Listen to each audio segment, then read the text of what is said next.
यहाँ की एक और विभूति पर बातचीत करने के लिए उपस्थित हैं सच्चिदानंद सिन्हा, जिनकी रचनावली अभी हाल ही में राजकमल प्रकाशन से प्रकाशित हुई थी। इस रचनावली पर बातचीत करने के लिए, वक्तव्य देने के लिए मैं सबसे पहले प्रभात रंजन जी से आग्रह करूंगा कि वो आएं और अपनी बात रखें। प्रभात जी। सच्चिदानंद सिन्हा पर बोलने के जो सबसे अच्छे दो आधिकारिक वक्ता हैं यहाँ शिवानंद तिवारी जी, समाजवादी आंदोलन के बड़े व्यक्तित्व, और श्रीकांत जी, हम सब के बड़े प्रिय लेखक, विचारक, चिंतक। तो मैं खुद आप लोगों की तरह इन दोनों को सुनना चाहता हूँ, लेकिन मैं थोड़ी दूसरी परंपरा से, मैं समाजवादी परंपरा में दीक्षित नहीं हुआ, लेकिन मैं सच्चिदानंद सिन्हा के आसपास उनको जानने समझने की कोशिश, उनकी जिस दौरान मैं पढ़ता था उस दौरान उनकी लगभग सारी किताबें अंग्रेजी में उपलब्ध थी, और वही उपलब्ध नहीं थी, प्रकाशित थी। तो ढूंढ ढूंढ के जितना पढ़ सका पढ़ता था, लेकिन मैं एक अनुभव और एक परसेप्शन अपना शेयर जरूर करना चाहूँगा, साझा जरूर करना चाहूँगा कि जब मैं 2001-2002 में शायद महात्मा गांधी अंतर्राष्ट्रीय हिंदी विश्वविद्यालय की पत्रिका बहुवचन का मुझे अशोक वाजपेयी ने संपादक नियुक्त किया। मैं मुजफ्फरपुर का रहने वाला हूँ या सीतामढ़ी का रहने वाला हूँ। तो मैं आ रहा था तो उन्होंने मुझसे पूछा कि उनको पता था कि मेरा घर मुजफ्फरपुर है। उन्होंने कहा कि तुम मुजफ्फरपुर जा रहे हो, तुम्हें दो लोगों के नाम तुम्हें चिट्ठी देता हूँ और तुम इन दोनों से कॉलम लिखने का आग्रह करना। और मैं युवा संपादक था। युवा संपादक कैसे होते हैं इसकी एक वानगी देखिए। उन्होंने एक चिट्ठी सच्चिदानंद सिन्हा के नाम दी। मैं भी आज के गूगल की तरह सच्चिदानंद सिन्हा का मतलब सच्चिदानंद सिन्हा ही समझता था, जो बिहार के जो संविधान सभा के सिन्हा लाइब्रेरी वाले। मैं चौंका कि ये कौन है। और दूसरी चिट्ठी उन्होंने दी मदन वात्स्यायन के नाम, जो सप्तक के तीसरा सप्तक के कवि थे। और मैं उनकी कविताओं, तब तक ज्ञानपीठ से उनका संचयन उनके मरणोपरांत बहुत सालों बाद प्रकाशित हो चुका था, और लेकिन मैं ये नहीं जानता था कि मदन वात्स्यायन मुजफ्फरपुर में रहते हैं। मैं उस शहर में पला बढ़ा और उसके बाद दिल्ली चला गया। तो मैं घबरा गया। वो सिर्फ मेरे संपादक ही नहीं थे, मेरे विश्वविद्यालय के कुलपति थे, और कुलपति ने मुझे पत्र दिया है तो मैं उनसे ये नहीं पूछ सकता था कि सच्चिदानंद सिन्हा कौन है। फिर मैं मुजफ्फरपुर मतलब मैं अपने समाजवादी मित्र अरविंद मोहन, जिनके संपादन में ये पुस्तक आई है, मैंने अरविंद जी का सहारा लिया कि सच्चिदानंद सिन्हा कौन है। तो उन्होंने मुझे बताया कि मनिका गांव में रहते हैं। मैं उनके गांव गया था मिलने, उनको पत्र दिखाया था, और उसके बाद मैं उनसे जुड़ा। वो तब तक अपने दिल्ली प्रवास छोड़ चुके थे और वो पूरी तरह से गांव समाज के सबसे अंतिम व्यक्ति की तरह रहने का निश्चय करके गांव में रहने लगे थे। और मैं बिल्कुल राजनीतिक विचारों, क्योंकि हमारी पत्रिका साहित्यिक पत्रिका थी, सांस्कृतिक पत्रिका थी, तो मैं उनसे जो भी लिखने का आग्रह करता, मैंने उनसे कहा कि अब कला पर एक स्तंभ लिखिए। क्योंकि तब तक मुझे अरविंद जी ने केओस एंड क्रिएशन, उनकी एक किताब थी जो पढ़ने के लिए दे दी थी, और मैं जितना समझ पाया था मुझे लगा कि ये कला पर बहुत अच्छा लिख सकते हैं। और उन्होंने स्तंभ लिखा था, जो बाद में हिंदी में उनकी बहुत दिनों बाद कोई किताब प्रकाशित हुई। वो शायद वही किताब थी जो संस्कृति विमर्श, शायद उसका नाम है, संस्कृति विमर्श नाम से उनकी एक किताब प्रकाशित हुई थी, जो उन लेखों का संग्रह है जो उन्होंने बहुवचन के स्तंभ में लिखे थे। और उस दौरान मैं उनसे अक्सर आता था मुजफ्फरपुर, और अक्सर उनके गांव जाता था और मिलता था। जो बात मुझे उनको पढ़ते हुए, उनको सुनते हुए जो बात मुझे खटकी आज, वो ये कि विकल्प नहीं, वो मूल की बात करते थे। मैं जितना समझ पाया, वो विकल्प शब्द ही मुझे हमेशा खटकता है कि अगर विकल्प है तो मूल कोई और है। आप उनके लेखन में देखिए, उनकी सिर्फ एक किताब आज ऑनलाइन उपलब्ध है। ये बहुत सुखद, बहुत खुशी की बात है कि आज उनकी सारी रचनाएं हिंदी में उपलब्ध है। इससे पहले उनकी एक किताब ऑनलाइन उपलब्ध थी, आजादी के अपूर्व अनुभव। मैंने उस किताब को पढ़ना शुरू किया था ये समझकर कि आजादी के बारे में, भारत की आजादी के बारे में, आजादी को समझाने के बारे में कोई किताब होगी। वो किताब इसी की बात करती है कि आजादी के इतिहास की बात करती है कि आजादी की आकांक्षा कहाँ से पैदा हुई। और वो किताब ये बात कहती है कि प्रजातंत्र जो है ये अपने आप में तब तक पूर्ण नहीं है जब तक ये आजादी के उस अर्थ तक नहीं पहुंच सकती जो आजादी में निहित है। वो आजादी अपनी इच्छा से होती है, आत्मानुशासन और सामूहिक निर्णय। इन दो चीजों के आधार पर वो आजादी का इतिहास लिखते हैं। तो हमेशा मैंने उनके लेखन में पाया कि वो मूल तक पहुंचने की कोशिश करते थे। किसी भी विषय पर लिखते हुए उसके मूल तक वो समझाते थे कि देखो, तुम्हारी पीढ़ी की बहुत बड़ी मुश्किल है कि तुम लोग बहुत जल्दी ऊपर ज्ञान अर्जित कर लेते हो और बहुत जल्दी कुछ हासिल करने की दिशा में बढ़ जाते हो। दिल्ली में पढ़ने चले गए हो, दिल्ली वाले सब ऐसे हो जाते हैं, वहाँ के विश्वविद्यालयों में एक उनके अंदर बौद्धिक समाज जो था। लेकिन मैं उनसे अक्सर पूछता था कि सर, आप जिस बौद्धिक वर्ग से इतनी घृणा या इतना जिसको नकार का भाव रखते हैं, आपने कभी हिंदी में मूल रूप से नहीं लिखा, आपने मूलतः सारा लेखन अंग्रेजी में किया और आप उस जनता तक नहीं पहुंच पाए जिस जनता तक आप पहुंचना चाहते थे। तब उन्होंने जो बात कही थी, आज अधिक से अधिक लोगों तक अपनी बात पहुंचाने के लिए अंग्रेजी में लिखना पड़ता है। आज दुनिया बदल गई है। आज अंग्रेजी के बड़े बड़े लेखक मेरे पास आते हैं, मुझे फोन करते हैं, संपर्क करते हैं कि मुझे हिंदी में मेरी किताब किसी बड़े प्रकाशक से छपवा दो, क्योंकि मैं अधिक से अधिक लोगों तक पहुंचना चाहता हूं। तो ये एक स्वप्न था सच्चिदानंद सिन्हा का, जो आज दूसरे रूप में पूरा हो रहा है और इसके लिए मैं बहुत आभार प्रकट करता हूं व्यक्तिगत रूप से राजकमल प्रकाशन समूह का। संपादक अरविंद मोहन जी यहाँ नहीं है, उनकी अथक मेहनत का और उन तमाम अनुवादकों का जिन्होंने इस रचनावली को संभव बनाया। मैं श्रीकांत जी से आग्रह करूंगा कि वो आए, अपनी बात रखें। सचदा बाबू पर तो प्रभात जी ने बताया, सचदा बाबू से कई बार मिला और अंतिम बार अभी 15 दिन पहले हम लोग गए थे उनसे मिलने के लिए। उनकी उम्र आज 95 साल हो गई है। सचदा बाबू रचनावली आई है, जैसा प्रभात जी ने बताया, अरविंद मोहन जी ने संकलित किया है। इसके पहले छोटी छोटी किताबें गुटकों के रूप में हिंदी में बिहार में उपलब्ध थी और कई अलग अलग मुजफ्फरपुर से ही प्रकाशित हुई थी। तो बिहार के समाजवादी स्कूल के 95 साल के एक ऐसे व्यक्ति हैं जो एक ऐसे गांव में रहते हैं सुदूर, और आप आत्मसात करने वाला समाजवादी, गांधी को, लोहिया को, जयप्रकाश को आत्मसात करने वाला समाजवादी, कम खर्चे में कैसे जिया जाए ये उनसे सीखा जा सकता है। और अभी भी वैसे ही रहते हैं। 95 साल की उम्र और उनकी याददाश्त अभी भी बहुत तेज और मजबूत है। तो उन्होंने बहुत तरह का काम किया। प्रभात जी ने जैसा बताया, तो उनकी एक छोटी सी किताब है जो आंतरिक उपनिवेश पर है। हिंदी में उसको कहते हैं आंतरिक उपनिवेश, इंटरनल कॉलोनीज पर। तो इसके अलावा बहुत सारी समाजवादी सैद्धांतिक किताबें हैं। तो बिहार का यह आदमी खलासी पद से काम करते हुए मुंबई में 50 साल पहले, 50-60 साल पहले और पहले कहिए, और गोदी मजदूर बना और रेलवे में खलासी का काम किया और एक दर्शन की दुनिया का आदमी बन गया। यह सबसे बड़ी बात है। अब सबसे बड़ी बात है कि वो एक ऐसा आदमी है आज भी कि उस पीढ़ी का अंतिम आदमी आप कह सकते हैं, जिसकी किताब अभी आई है। तो मैं कह रहा था, उनकी छोटी सी किताब है, उसी पर मैं चर्चा करूंगा। मैंने उनको बहुत समग्रता में पढ़ा नहीं है, जैसा कि शिवानंद जी ने पढ़ा है और जैसा कि पढ़ा होगा प्रोफेसर साहब प्रभात जी ने। तो मैं सिर्फ बात करूंगा उनके कंसेप्ट पर कि आजादी के पहले और आजादी के बाद, मतलब 150 साल 200 साल की हिस्ट्री में कैसे हम लोग, मतलब हमारे समय के स्टेट्स, जो गरीब स्टेट हैं, वो आंतरिक उपनिवेश के शिकार हैं।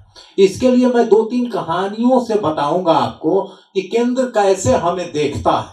ठीक है, आपने एक बहुत बड़े पत्रकार का नाम सुना होगा, अरविंद दास।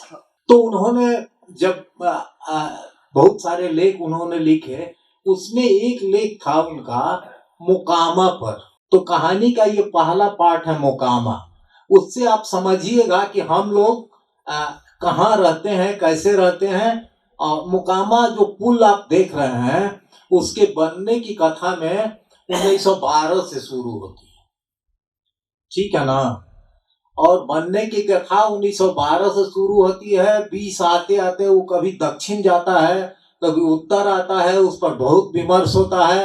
विमर्श होते होते फिर तय होता है कि नहीं यही बनना चाहिए। और इस कथा में 1956 आता है, जब प्रधानमंत्री नेहरू जी उसका उद्घाटन करते हैं। तो हमारे उपनिवेश का एक ये मजबूत आधार है एक। और दूसरा, मैं आजादी के बाद और कंटेम्पररी बात बताना चाहता हूं, जो कहते हैं कि कैसे हम लोग उपनिवेश बन जाते हैं। एक जमाने में अंग्रेजों के, दूसरे जमाने में केंद्र के। और दूसरा एग्जाम्पल है आपका ये पटना एयरपोर्ट का। ये मैंने अपने खुद पढ़ा है। 1944 में एक कमिश्नर हुआ करते थे। आप जानते हैं कमिश्नर जब या बड़े पदों से ट्रांसफर होता है तो एक सक्सेसर नोट लिखा जाता है कि क्या क्या करना है। उस आदमी ने 1944 में लिखा था कि पटना एयरपोर्ट को बिहटा में ले जाएगा। आप समझ सकते, जोड़ लीजिए, समझ रहे हैं ना। ये कहा, आप कथा देखिए। अब आप तीसरी कथा पर मैं आता हूं। बहुत संक्षिप्त समय लूंगा, लेकिन चूंकि कहानी के माध्यम से बताना है कि कैसे हम लोग उपनिवेश हैं। ठीक है, तो दो कथा केंद्र से जुड़ी हुई कथा है। और तीसरी कथा यह है कि एक सप्ताह पहले मेरे एक डॉक्टर दोस्त अमेरिका से लौटे 3 महीना रहने के बाद। उनके बच्चे वहां रहते हैं, तो उन्होंने टहलते हुए मुझे बताया कि मैं चला गया था वहां, अब लौट के आया तो अपने गांव गया। तो गांव गया तो मैंने देखा कि यहाँ तो मजदूर ही नहीं मिल रहा है। तो मैंने कहा कि मजदूर नहीं मिल रहा है तो खुद सफाई करवा लेते आप लोग। कहाँ अब संभव है, मेरी उम्र की हो गए हैं तो संभव भी नहीं है। लेकिन वो कह रहे हैं कि मजदूर नहीं मिल रहे हैं। तो मजदूर क्यों नहीं मिल रहे हैं, इस पे अभी भी लोग, बहुत सारे लोग मिल जाएंगे कि भाई मजदूर नहीं मिल रहा है। तो मैंने उनको फिर एक कहानी सुनाई छोटी सी कि मेरे एक दोस्त यहाँ बिहार में कमिश्नर थे और उनका नाम है NS माधवन। एक दिन मैंने उनको फोन किया तो उन्होंने कहा कि हमारा स्टेट तो बिहार के भरोसे चल रहा है। तो हाँ, तो क्या है, हम बोले कितना पैसा वहां मिलता है मजदूरों को पर डे। तो उन्होंने कहा कि 1200 मिलता है। तो मैंने इनको डॉक्टर साहब को ये कहानी बताई। तो इस कहानी का एक हिस्सा है कि मजदूर तो चले जा रहे हैं। अब भारत सरकार की एक योजना है जो 1990 के बाद देखिएगा कि बहुत सारे क्षेत्रों में परिवर्तन होने लगा। तो 90 के बाद भारत सरकार की एक योजना है, आप देखिएगा, स्किल डेवलपमेंट की योजना। हमारे राज्य में 10 साल पहले 22 स्किल डेवलपमेंट वाले ITI थे, आज अनगिनत खुल गए हैं। जैसे कि आप शिक्षा के और स्वास्थ्य के क्षेत्र में देखते हैं। तो आप इसकी योजना कैसे बन गई और भारत सरकार ने इसको अडॉप्ट कर दिया। तो दरअसल ये सारी योजनाएं गरीब राज्यों को ध्यान में रख के बनती हैं, जिसका अर्थ होता है कि लेबर एक्सपोर्टिंग स्टेट बना दिया जाए कुछ स्टेटों को। अब इसके आंकड़े के लिए आपको अगर देखना है तो कहीं जाने की जरूरत नहीं है। भारत सरकार का ओवरसीज मिनिस्ट्री का डेटा देखिए, पिछले 15 वर्षों में हम लोग कहाँ गए हैं और केरल वाले कैसे आए हैं। इसलिए कि 20 साल पहले एक रिजर्व बैंक के गवर्नर ने कहा था कि भाई दक्षिण के राज्यों का औसत उम्र 60 हो रहा है और उस पीरियड में ऐसे राज्यों, हम जैसे राज्यों का उम्र 30-35 हो रहा है। तो आप कल्पना करिए कि हम उपनिवेश के अंदर उपनिवेश में हैं अथवा नहीं। तो आपको लगेगा सजदा बाबू को पढ़ते हुए कि वो आपकी बात कर रहे हैं, पहली बात। दूसरी बात, दार्शनिक लेवल पर वो कहते हैं अंतिम आदमी की बात, जो सभी सरकारें कहा करती हैं। अब सभी सरकारें अपने अपने दर्शन को बेचती हैं किस फर्म में, कि हमसे ज्यादा आप लोग परिचित होंगे। तो मैं कहना चाहता हूँ कि सचिदा बाबू को पढ़िए और गुणिए। एक ऐसे आदमी हम लोगों के बीच हैं जिन्होंने रचनाएं लिखी हैं सोशलिस्ट मूवमेंट पर, उसमें आप पढ़िएगा तो पता चलेगा कि कम्युनिस्टों से क्या मतभेद है, इसकी भी उन्होंने कई जगह चर्चा की है। और जैसा कि प्रभात जी ने कहा कि वो विकल्प की ओर देखते हैं और उनको लगता है, कई यहाँ अखबारों में भी उन्होंने कई पन्ने लिखे स्टेट के काम पर, तो उनका इशारा बहुत आम आदमी की तरफ होता है। तो इस समझने के लिए हम लोग आज भी आश्रित हैं उन पर। खास तौर से अगर जो पढ़ना चाहते हैं कि कैसे हम उपनिवेश के अंदर उपनिवेश में हैं, उनके लिए बहुत अच्छा लगेगा। ये बहुत अच्छा मौका है, राजकमल प्रकाशन ने ये आयोजन किया है और मुझे कुछ बोलने का मौका दिया। बहुत बहुत धन्यवाद। बहुत बहुत शुक्रिया श्रीकांत जी। अब मैं शिवानंद तिवारी जी से आग्रह करूंगा क्या है अपनी बात। सचिदा बाबू एक विलक्षण आदमी है। हमको याद है कि उनसे मेरी पहली मुलाकात 77-78 में हुई थी और उपभोक्तावाद पर उनकी पतली पुस्तक है उपभोक्तावादी संस्कृति। उसको सबसे पहले मैंने ही छपवाई थी पटना में, समता प्रकाशन हम लोग चला रहे थे और 1977 में से ही हम लोगों ने सामयिक वार्ता का प्रकाशन जो है पटना से शुरू किया था। रोहानीपुर में हम कह रहे थे कि 1978 में हमारी पहली मुलाकात हुई थी और उपभोक्तावादी संस्कृति पर बहुत ही अच्छी और बहुत पतली किताब है, उसको छपवाया था हमने। तो अभी भी सचिदा बाबू कहते हैं कि उपभोक्तावादी संस्कृति को शिवानंद जी ने ही पहले छपवाया था। उस समय पटना समाजवादी और खास करके माने बौद्धिकता के साथ, सिद्धांत और विचार के साथ जुड़े हुए लोगों का एक केंद्र बन गया था। सामयिक वार्ता का प्रकाशन हम लोगों ने शुरू किया था। किशन पटनायक जो है पटना आ गए थे रहने के लिए और किशन जी इस शर्त पर आए थे कि अशोक सेक्सरिया जो है वो भी पटना आके रहेंगे। अंत में अशोक जी तैयार हुए। पूर्वी रोहानीपुर में हम लोग रहा करते थे। वैसे ही हमारी मुलाकात जो है सचिदा बाबू से हुई थी और वहाँ समता प्रकाशन के नाम से हम लोगों ने प्रकाशन शुरू किया था और उसी से वो किताब जो है छपी थी। सचिदा बाबू का रेंज इतना बड़ा है और पता नहीं मालूम है कि नहीं कि सचिदा बाबू बच्चों के एक पत्रिका में वो नियमित रूप से अपने से तस्वीर बनाते थे, जैसे कोयल, मोर, कौआ, उसकी तस्वीर बनाते थे और 2-3 पंक्तियों में उस पंछी से परिचय कराने के लिए कविता लिखते थे। ये लंबे समय तक उनका चला। इस और किसी को जानकारी नहीं।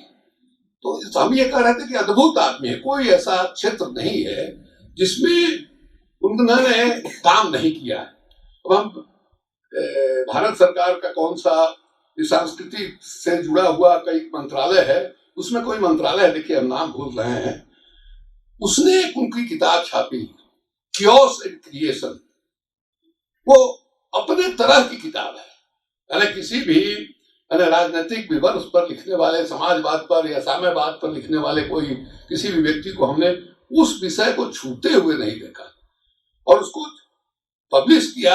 मैंने जो संगठन इस काम को देखता है, हम लोगों को भी पता नहीं मालूम होगा कि नहीं कि इनकी पृष्ठभूमि क्या है। कियोस और क्रिएशन में उन्होंने जो मानवीय सभ्यता का जो विकास हुआ है, क्रमिक विकास हुआ है, वो किस तरह से हुआ है इस पर उन्होंने नजर डाली। जो मनुष्य पर गुफाओं में रहता था, गुफाओं में जब रहता था तो शुरुआती दौर में गुफाओं में जो चित्र बनाता था वो चित्र कैसा था, और फिर धीरे धीरे मनुष्य जब समझदार होने लगता है उस समय चित्र जो है किस तरह से बन रहा है, उसके आधार पर उन्होंने किस तरह से मनुष्य जो है आगे बढ़ता गया है, चेतनशील बनने गया है। शुरुआती दौर में जो प्रकृति से बाढ़ है, पानी है, भूकंप है, आग है, उससे जो भय लगता था। इसलिए आप देखिएगा कि हर जगह हर चीज का रिश्ता एक भगवान के साथ उन लोगों ने जोड़ा। फिर धीरे धीरे चित्र जो है स्पष्ट होने लगते हैं, उनका जो संदेश है वो भी साफ साफ होने लगता है। ये किताब हमने पढ़ी थी और पता नहीं वो किताब इसमें इसमें है, अरविंद जी ने जो संपादन किया है उस पर है कि नहीं। अरविंद जी ने खुद लिखा है कि 1000-1200 पेज की सामग्री जो है उन्होंने छोड़ दी है। इतना लिखा है, विपुल लिखा है। पूछा हमने, भाई इतना आपने लिखा है, कहा कि एक दबाव था हमारे ऊपर। दबाव कैसा था कि समाजवादियों का साहित्य बहुत कम रहा है। इस मामले में कम्युनिस्टों का कोई जवाब नहीं है। कम्युनिस्ट लोग का साहित्य जो है इतना ये है, प्रचुर है, और खास करके पीपुल्स पब्लिशिंग हाउस और ये लोग की वजह से तो इनको लग रहा था कि मेरे ऊपर दबाव है, जितना लिख सकते हैं। जिन लोगों ने आग्रह किया कि भाई इस विषय पर आप लिखिए, जैसे संस्कृति विमर्श के बारे में कहा, उसको अभी हम लोग गए थे मुजफ्फरपुर तो बता रहे थे कि उसको अलग से फिर से छपाया जा रहा है। संस्कृति विमर्श इसी में से निकल के इसमें है, संस्कृति विमर्श पर। उसके बारे में जो उन्होंने चर्चा की है, जाति व्यवस्था पर जो उनका अध्ययन है, उसके बारे में किशन पटनायक ने भी अपने किताब में लिखा है।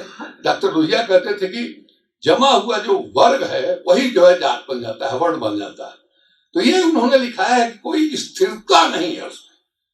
मैंने समय के प्रवाह में धीरे धीरे जो जातियां नीचे हैं वो ऊपर आती हैं, जो ऊपर जातियां हैं वो नीचे भी चली जाती हैं।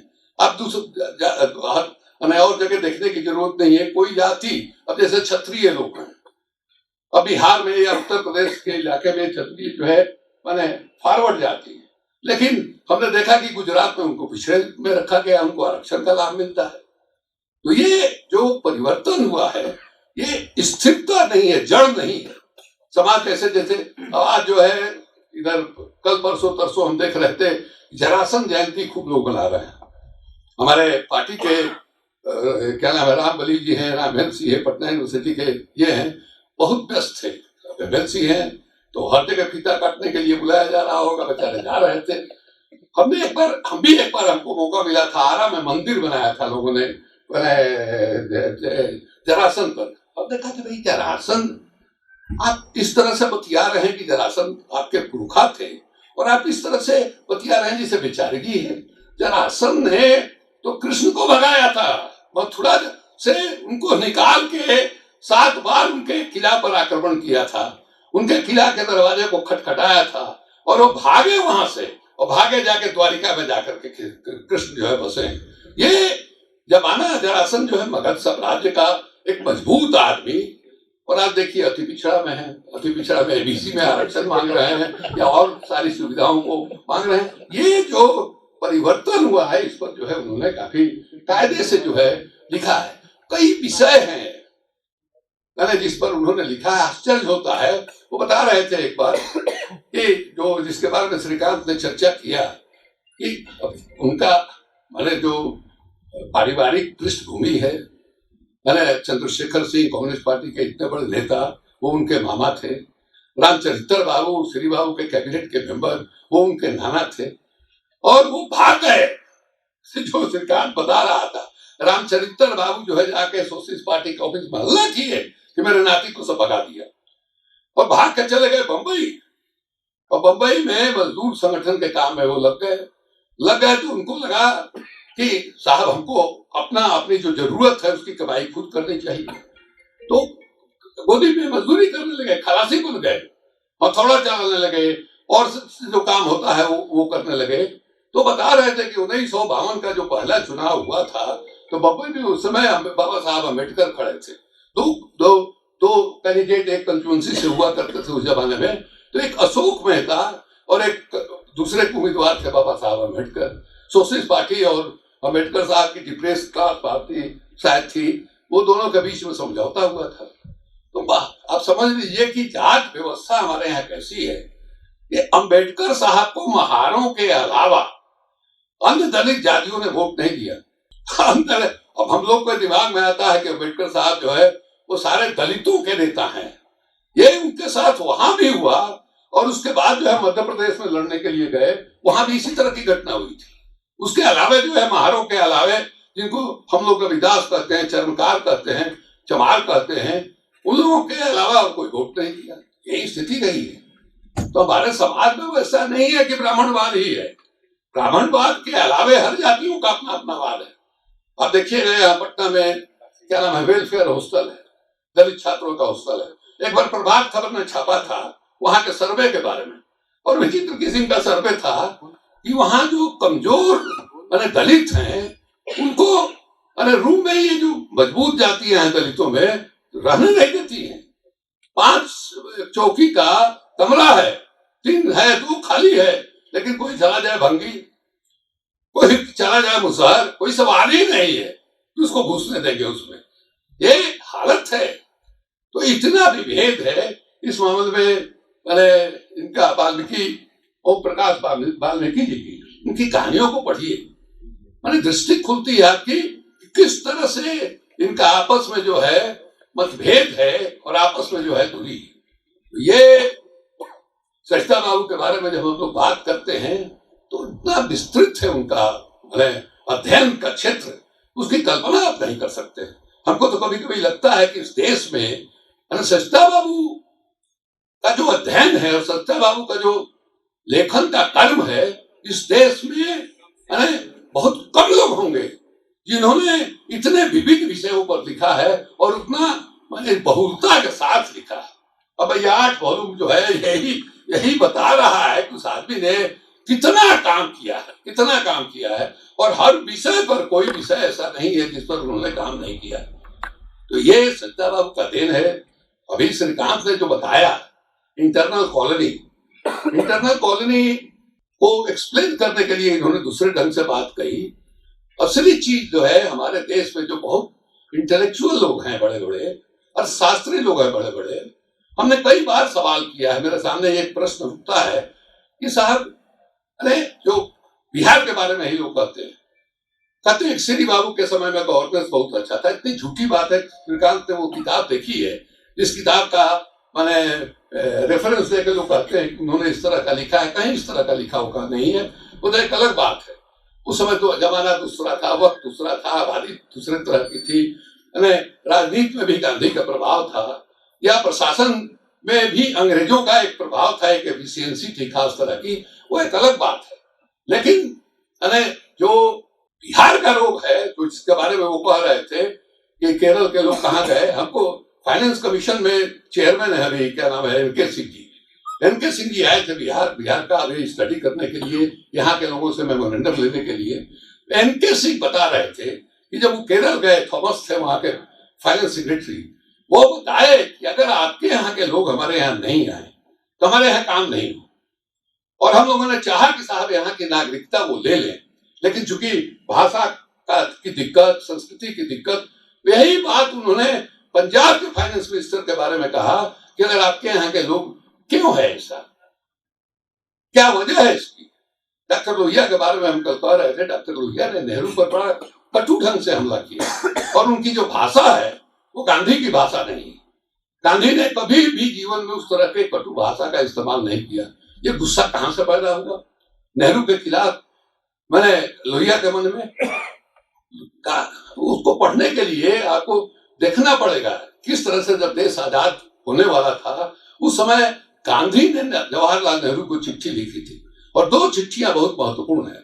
उन्होंने कहा कि भाई हम वारिस बना रहे हैं तो कोई ऐसा नहीं है कि मेरा कुछ ये है जिसको हम इनको समर्पित कर रहे हैं। हम ये कह रहे हैं ये हमारी आलोचना करता है, हमारी बातों के साथ सहमत नहीं होता है, लेकिन ये करता वही है जो हम चाहते हैं, ये वो कहते हैं।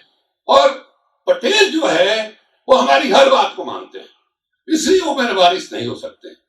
तो उनका कहना था गांधी जी का कि भाई आजादी मिलने वाली है और आजादी के बाद हमारा देश कैसा होगा इसके बारे में हम लोगों के बीच में साफ साफ बात कर देना चाहिए। ये जवाहरलाल नेहरू माने पश्चिमी जो बौद्धिकता है उससे प्रभावित वो लोग बहस करने में, तर्क करने में मैंने काफी रुचि रखते हैं। जवाहरलाल नेहरू ने रुचि नहीं दिखाई।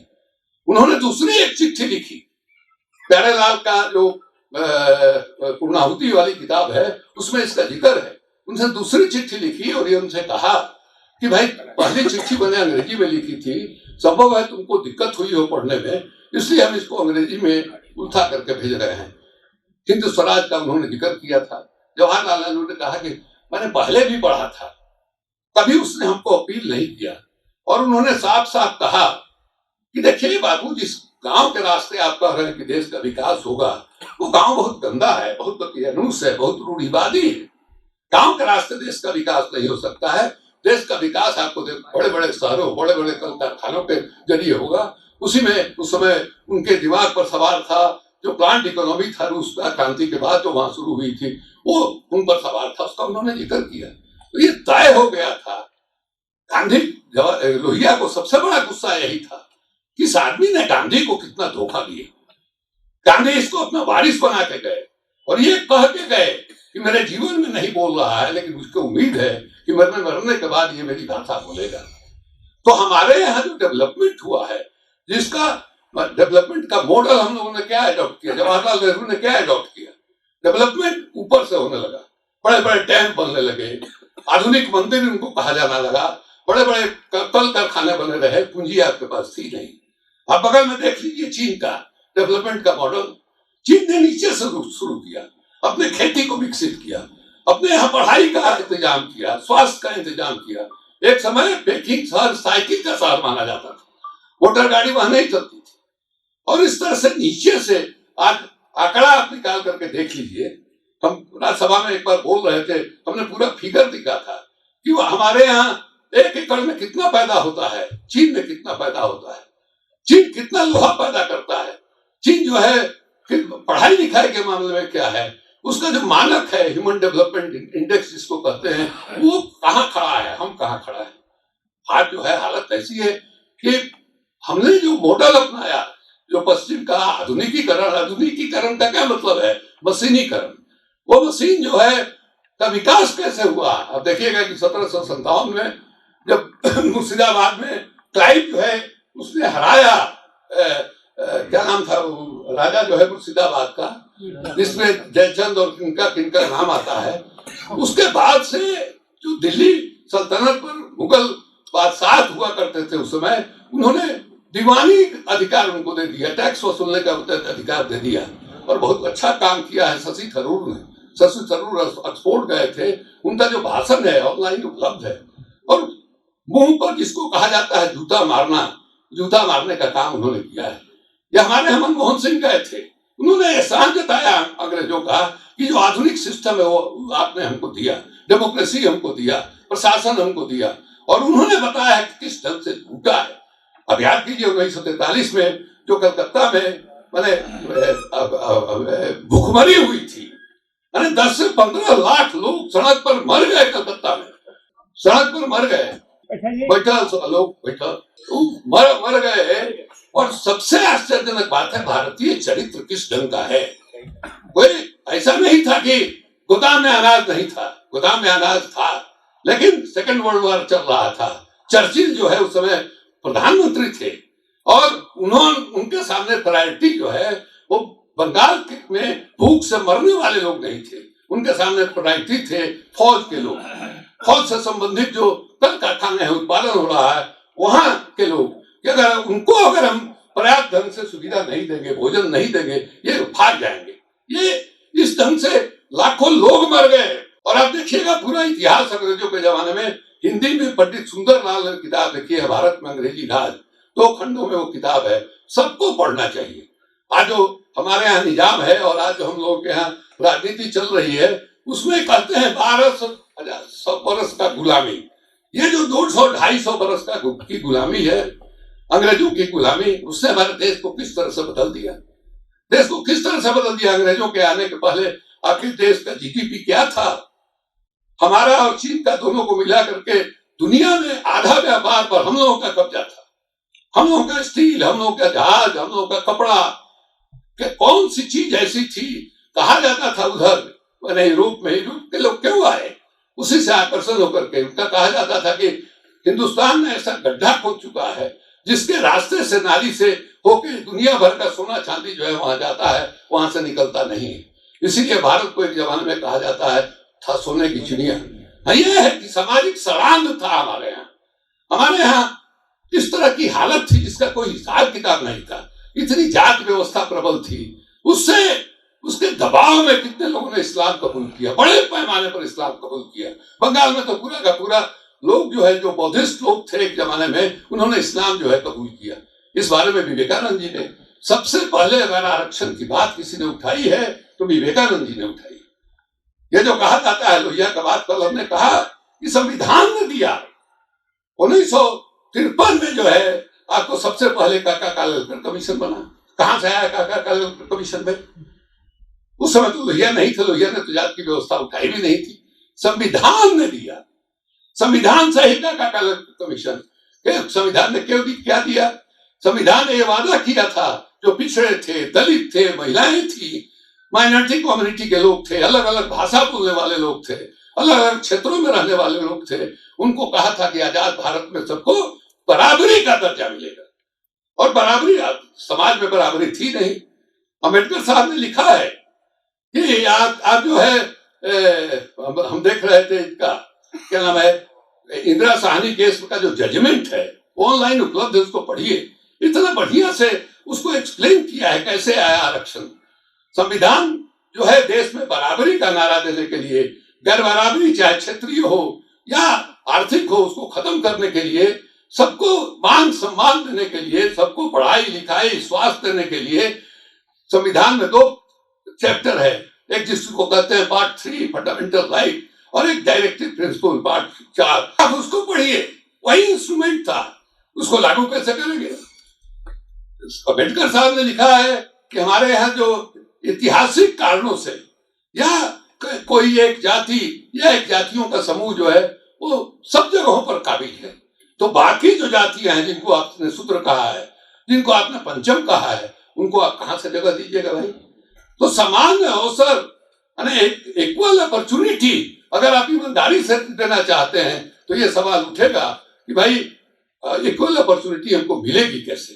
तो जगह कहीं है ही नहीं, वैकेंसी कहीं नहीं है, इसलिए ये जो असंतुलन पैदा हुआ है उसके लिए आरक्षण की व्यवस्था की गई। ये बात अलग है। लोहिया का नाम लेने वाले या दूसरे लोग जो है उन्होंने समाज को बांट दिया। हम मानते हैं इस बात को, राजनीति के चलते, वोट के चलते।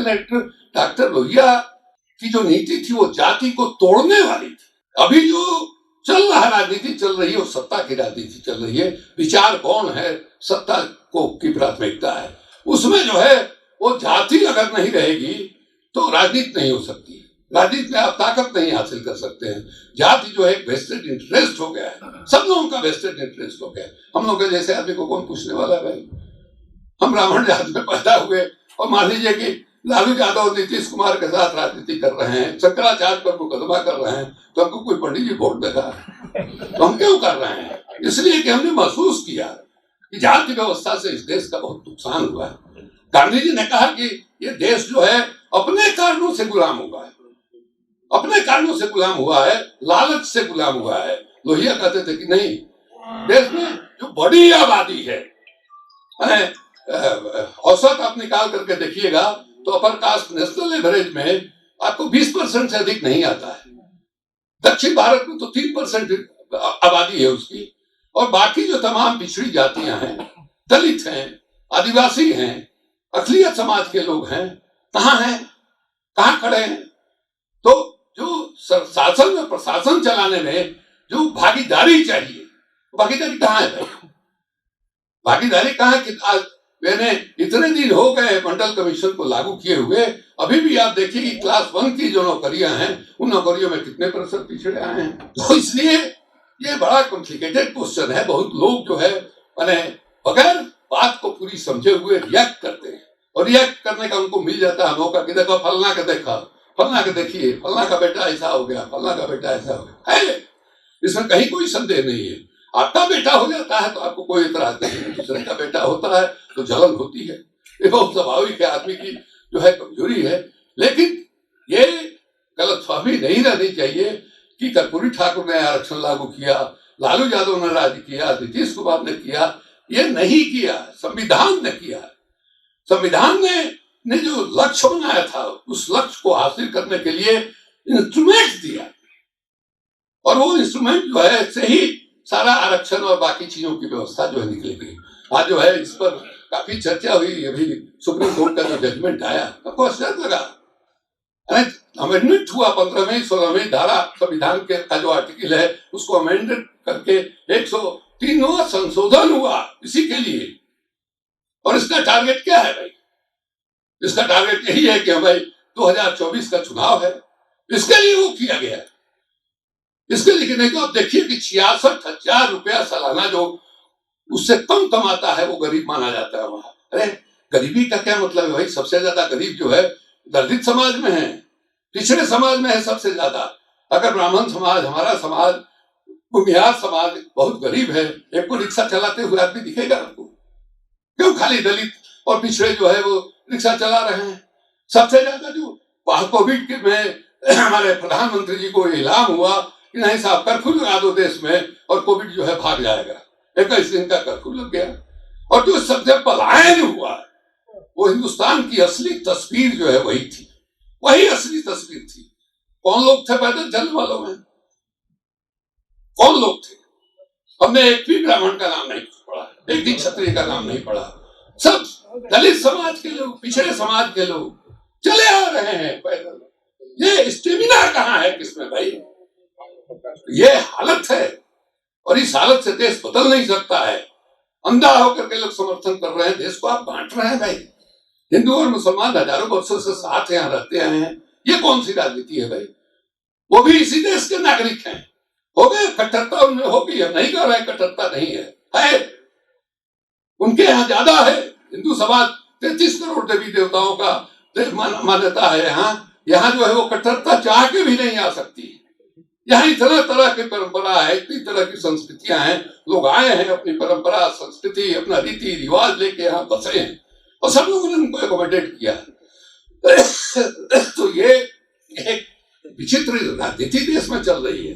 आज हमने देखा यहाँ संत समागम हो रहा है हमारे यहाँ बक्सर में, तो ये हुआ कि साहब पुरुषार्थ जो है उसके वजह से होगा भाई। जेट प्लस सिक्योरिटी लेके घूमने वाले लोग जो है पुरुषार्थ की बात करते हैं।